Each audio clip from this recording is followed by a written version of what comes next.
blanche, entre guillemets, qu'il y a quand même dans ces quartiers-là. Ce qui fait dire quand même à l'imaginaire de beaucoup de personnes que cette histoire de grand remplacement, c'est quand même une certaine réalité qui est en train de se faire. Mais quelque part, la réflexion que nous pouvons avoir les uns et les autres dans cette histoire-là, et vous avez peut-être eu à réfléchir à ça, parce que du coup, je suis aussi admiratif de votre parcours et puis de ce que vous avez su proposer véritablement, parce que je sais que c'est pas simple, puisque je me bats moi aussi pour essayer de faire avancer les choses et les mentalités.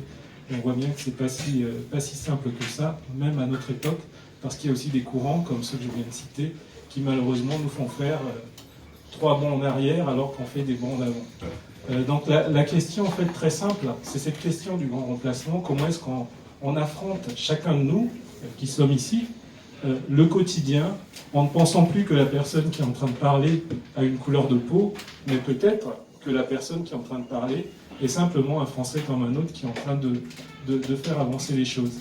Et ça, c'est d'autant plus important qu'on a l'impression que cette histoire-là ne concerne que les vieux machins comme nous, et que les jeunes, eux, sont en train de dépasser complètement cette affaire-là. Mais c'est une vraie question et un vrai point d'interrogation, donc je voulais vous entendre un petit peu là-dessus. Très bien.